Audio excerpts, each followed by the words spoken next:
బండి అక్కడ కాదు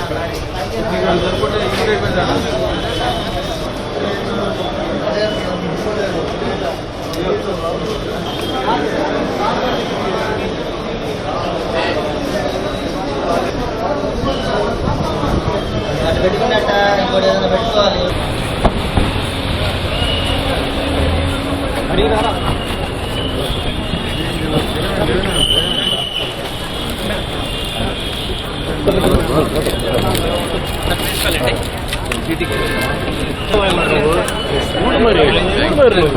మరి నన్ను వస్తాను రాదు మరి మీరు వెళ్తా నన్ను మీరే చెప్పాలి. స్పేస్ కూడా లేదు.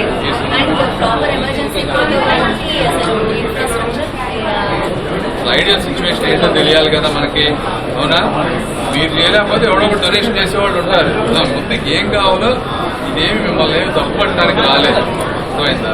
వచ్చింది ఏంటంటే ప్రజలకు అందుతున్నాయా లేదా, మేమేమైనా చేయగలమా లేదా, మేమేదో అద్భుతాలు చేస్తాం అన్నీ చేస్తామని చెప్పట్లేదు. ముందు వాస్తవం తెలుసుకోవాలి. మీరు ఓపెన్ అప్ అయ్యి అందరినీ మాట్లాడేవండి, వాళ్ళని చెప్పనేవండి issues. Okay,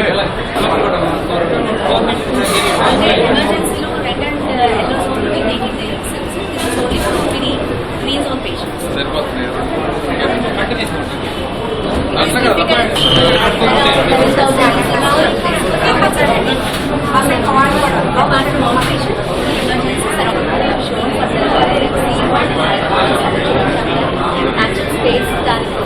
number of patients, number of doctors, space.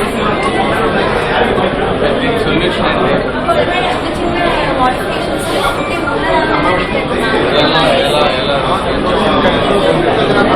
we are unnecessarily receiving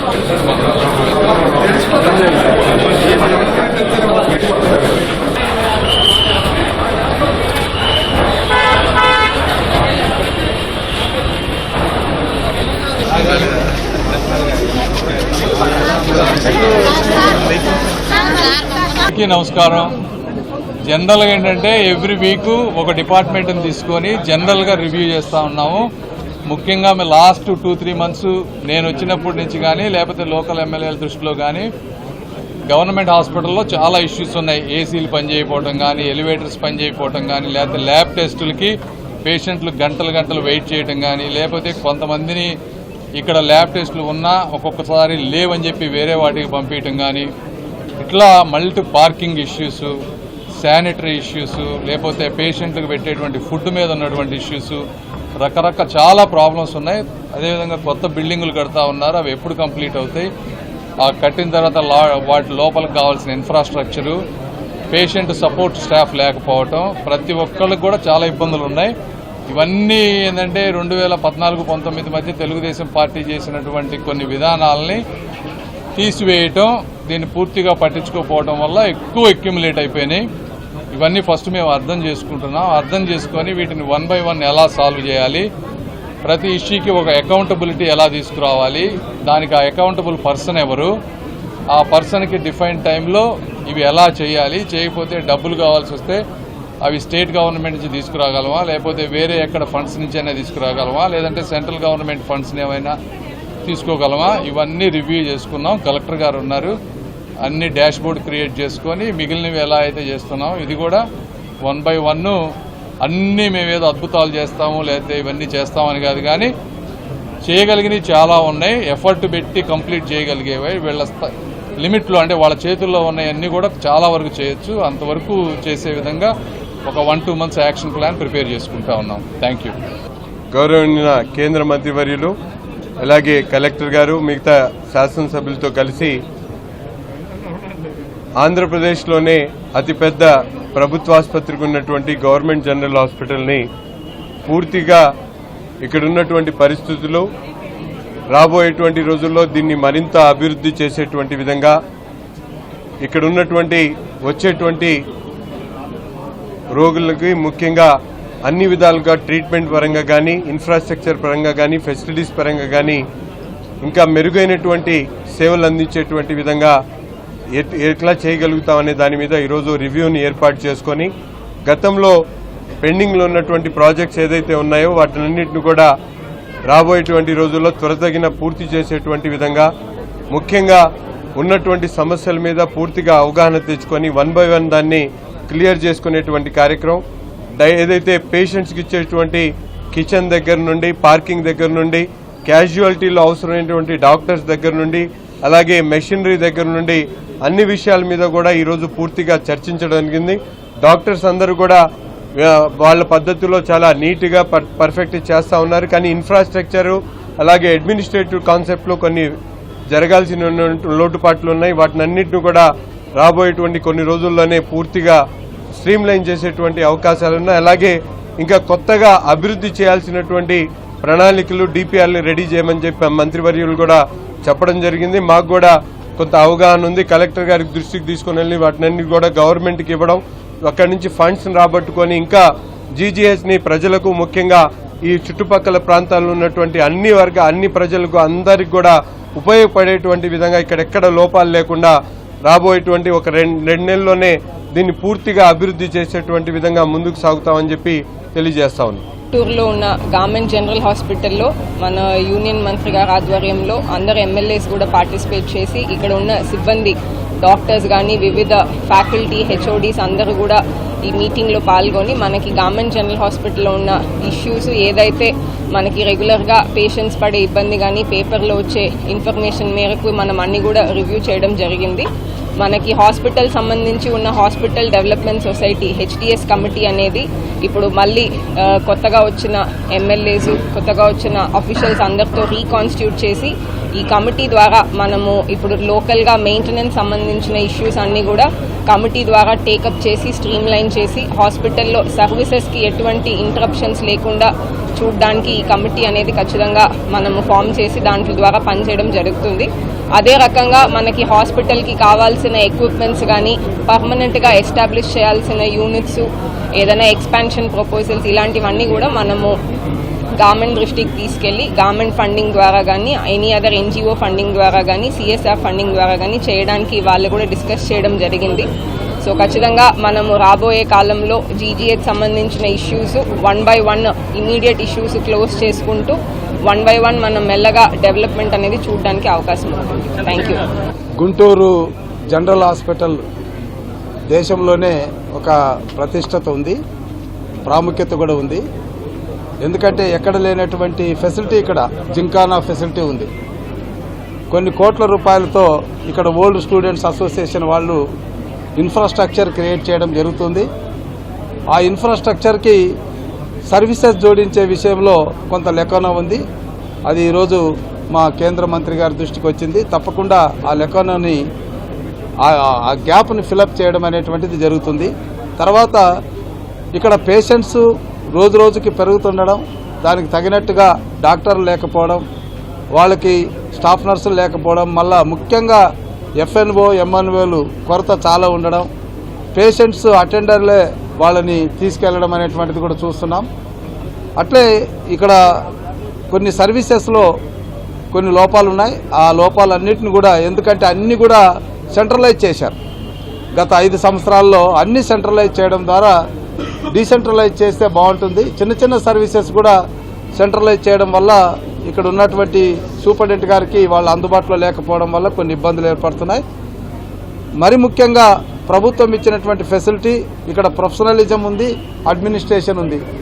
రెండు విడివిడిగా ఎవరి పని వాళ్ళు చేసుకోగలిగితే తప్పకుండా మంచి ఫలితాలు ఉంటాయి, ప్రజలకు మంచి సౌకర్యాలు లభిస్తాయి. ఖచ్చితంగా కలెక్టర్ గారి ఆధ్వర్యంలో కొత్త కమిటీ ఏర్పడిన తర్వాత ఇక్కడ మన ఎమ్మెల్యేలు కూడా దీంట్లో ముఖ్యంగా ప్రముఖమైనటువంటి సర్వీస్ ఓరియంటెడ్ పాత్రను పోషించడం జరుగుతుంది. ఏదేమైనా గుంటూరు హాస్పిటల్లో పేషెంట్స్కి మంచి ఫెసిలిటీ ఇవ్వడం అనేటువంటి జరగబోతుంది. హాస్పిటల్లో రివ్యూ చేసుకోవడం జరిగింది. ఎన్నో రకాల ఇష్యూస్ని డిస్కస్ చేయడం జరిగింది. సూపరింటెండెంట్ గారు దృష్టిలోకి, కలెక్టర్ గారి దృష్టిలోకి తీసుకురావడం జరిగింది. చాలా ఇష్యూస్ని అడ్రస్ చేశాము. అన్నీ కూడా సత్వరమే దాని పరిష్కార దిశగా కమిటీ ఒకటి ఏర్పాటు చేసుకొని దాన్ని కంప్లీట్గా ఫుల్ఫిల్ చేసే ప్రాసెస్లో మినిస్టర్ గారు కూడా అందరికీ ఆదేశాలు ఇవ్వడం జరిగింది. 1-2 monthsకి సరిపడా టార్గెట్స్ని ఇవ్వడం జరిగింది. అవి ఫుల్ఫిల్ అయిన వెంటనే చాలా లాంగ్ టర్మ్ ఇష్యూస్ కూడా ఉన్నాయి. అవి కూడా లిఫ్ట్ల దగ్గర నుంచి, ఎక్విప్మెంట్ దగ్గర నుంచి, పేషెంట్స్ కన్సర్న్స్ దగ్గర నుంచి చాలా ఇష్యూస్ ఉన్నాయి. అవన్నీ కూడా చాలా త్వరగానే ప్రాసెసింగ్లోకి వస్తాయి. ఆ ఇష్యూస్ అన్ని తొందరగా కవర్ చేస్తామని అందరం కూడా చెప్పడం జరిగింది. కాబట్టి గుంటూరు గవర్నమెంట్ హాస్పిటల్ మంచి రోజులు చూడబోతుంది అని చెప్పి అందరికీ చెప్తున్నాను. సమూలంగా ప్రజలకు అందుబాటులోకి తీసుకురావాలనే ఉద్దేశంతో ఈ రోజున కేంద్ర మంత్రి వర్యులు డాక్టర్ పెమ్మసాని చంద్రశేఖర్ గారు రివ్యూ నిర్వహించడం జరిగింది. ఇందులో ముఖ్యమైన లోపాలు కొన్ని గమనించడం జరిగింది. వ్యవస్థాపరమైన లోపాలు ఇవన్నీ కూడా గత ప్రభుత్వ హయాంలో జరిగినవి. తెలుగుదేశం హయాంలో కొన్ని సర్వీసెస్ డీసెంట్రలైజ్ చేశాం. వికేంద్రీకరణ ద్వారా మెరుగైన ఫలితాలు వచ్చినాయి. కానీ వాటన్నిటిని కూడా కొన్ని ప్రత్యేకమైన ఉద్దేశాలతో సెంట్రలైజ్ చేశారు.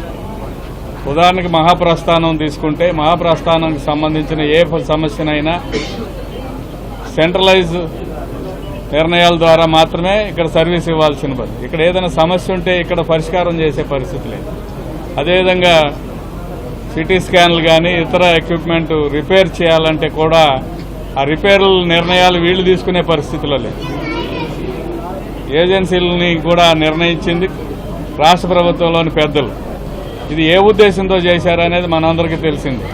ప్రతి చిన్న సర్వీసు ఆసుపత్రి స్థాయిలో నిర్ణయాలు చేయాల్సిన అంశాలని సెంట్రలైజ్ చేసుకొని ముడుపుల కోసం చేసిన సంగతి మనకు అందరికీ అర్థమైంది, మాకు అందరికీ అర్థమైంది. ప్రభుత్వంలోని విధానాలని సరిచేయాల్సిన అవసరం ఉంది. అంతేకాకుండా నాట్కో ట్రస్ట్ కానీ, పొదిలి ప్రసాద్ జిమ్ఖానా వాళ్ళు కానీ, ఇతర సర్వీసెస్ చేసే వాళ్ళందరినీ కూడా కోఆర్డినేట్ చేయాల్సిన బాధ్యత ఉంది. వాళ్ళందరినీ కూడా కోఆర్డినేట్ చేసి వారిచ్చిన ఇన్ఫ్రాస్ట్రక్చర్ని అందుబాటులోకి తీసుకురావాలన్నట్టయితే ఖచ్చితంగా మన కేంద్ర మంత్రివర్యుల సహాయ సహకారాలు అవసరం. స్థానికంగా ఉన్న మీ ఎమ్మెల్యేలను కూడా మేమందరం కూడా కోఆపరేట్ చేస్తాం, కోఆర్డినేట్ చేస్తాం. పరిపాలనాపరమైన అంశాలని వికేంద్రీకరించాల్సిన కొన్ని అంశాలు ఉన్నాయి.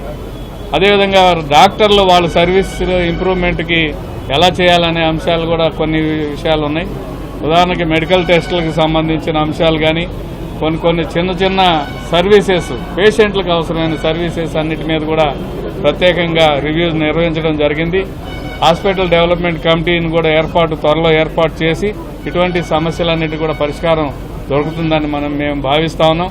ఖచ్చితంగా ఇంప్రూవ్మెంట్ ఉంటుంది. అనేక అంశాలు చర్చించాం. ఆఖరికి ట్రాఫిక్కి సంబంధించి, లోపల పార్కింగ్కి సంబంధించిన అంశాల మీద కూడా ఒక సమగ్రమైన దృష్టి పెట్టి దీనిలో ఎక్కడ కూడా ఫ్రీ ట్రాఫిక్ ప్రాబ్లం లేకుండా విత్ ఇన్ ది హాస్పిటల్ ఏదైతే ఉందో ఎక్కడ పడితే అక్కడ పార్కింగ్ చేసి, వెహికల్స్ పార్కింగ్ చేసే అంశం మీద కూడా చర్చించడం జరిగింది. వాటి కోసం ఒక కమిటీగా ఏర్పాటు చేసి తద్వారా వచ్చిన పేషెంట్లకి తర్వాత అంబులెన్స్ కూడా దారి ఇవ్వలేని పరిస్థితులు కొన్నిసార్లు కనిపిస్తూ ఉన్నాయి. వీటన్నిటిని కూడా త్వరలో పరిష్కారం దొరుకుతుందని, తదనుగుణంగా మేము పనిచేస్తామని తెలియజేస్తాం. కార్యక్రమం అయితే మాత్రం వాళ్ళ అంకురార్పణ జరిగింది. వాళ్ళ గవర్నమెంట్ హాస్పిటల్ని అభివృద్ధి చేయడానికి వాళ్ళ సెంట్రల్ గవర్నమెంట్ నుంచి ఒక మినిస్టర్ గారు వచ్చి వాళ్ళ ఇక్కడ నిలబడి ప్రతి ఒక్కటి పరిశీలించి కూలంకషంగా చర్చించి ప్రతి ఒక్క చిన్న పాయింట్ కూడా వదలకుండా పేషెంట్ వైద్యానికి సంబంధించి ఏ లోపం జరగకుండా ఉండటానికి ఏ చర్యలు తీసుకోవాలనే ఉద్దేశంతో ఒక బృందమే వాళ్ళని ఇక్కడ నిలబడింది. దాంట్లో లోకల్గా ఉన్న మన ఎమ్మెల్యే గారు, 2 ఎమ్మెల్యేలు ఉన్నారు, రామాంజనేయులు గారు, కలెక్టర్ గారు, వీళ్ళందరూ కూడా ప్రతి ఒక్కళ్ళు చర్చించి ఎట్లా చేస్తే బాగుంటుంది, ఎలా చేస్తే బాగుంటుంది, భవిష్యత్తులో ఏ ప్రణాళికలు రూపొందించాలి, పేషెంట్కి మరింత మెరుగైన వైద్యం ఏ విధంగా చేయాలి, అలానే ఎన్టీఆర్ వైద్య ఆరోగ్యశ్రీ, అలానే ఇక్కడ జరిగే ప్రతి ఒక్క వైద్యం కూడా ప్రజల దగ్గరికి తీసుకెళ్ళడానికి, అలానే లివర్ ట్రాన్స్ప్లాంటేషన్ కానీ, కిడ్నీ ట్రాన్స్ప్లాంటేషన్ కానీ, ఆధునికమైన వైద్యం కానీ ప్రజలకు అందుబాటులో తేవడానికి ఏ ప్రయత్నం చేయొచ్చు అన్న దాంట్లో చాలా కూలంకషంగా నిర్ణయించడమే కాకుండా మాకు కూడా చాలా సలహాలు ఇచ్చారు. అప్రమత్తంగా ఉండాలని కూడా మమ్మల్ని సూచించారు. అలానే సర్వీస్ బ్లాక్ అయితే మాత్రం సార్ తీసుకుంటానని, ఇది ఇమ్మీడియట్గా కన్స్ట్రక్షన్కి మనం ప్లాన్ చేద్దామని కూడా మనకి తెలియజేయడం జరిగింది. అలానే డైట్ విషయం ఇక్కడ ఇక్కడ ఉన్న సమస్యలను కూడా నేను గౌరవ మంత్రి గారి దృష్టికి, ఎమ్మెల్యేల దృష్టికి కూడా తీసుకురావడం జరిగింది. కలెక్టర్ గారి ద్వారా ఒక కమిటీని వేసి ఆ కమిటీ ద్వారా ప్రతి ఒక్క నిర్ణయాన్ని కూడా ప్రతి ఒక్క నెల రెగ్యులర్గా మీటింగ్లు పెట్టి నిర్ణయాలు తీసుకొని ప్రజలకు మరింత వైద్యం చేయాలని వాళ్ళు కోరటం జరిగింది. వాళ్ళు ఇచ్చిన నిర్ణయాలను తప్పకుండా పాటించడానికి మేము కానీ, మా సిబ్బంది కానీ, మా డాక్టర్లను కూడా అప్రమత్తం చేస్తామని తెలియజేస్తూ ఈ అవకాశం ఇచ్చిన మీ అందరికీ కూడా కృతజ్ఞతలు.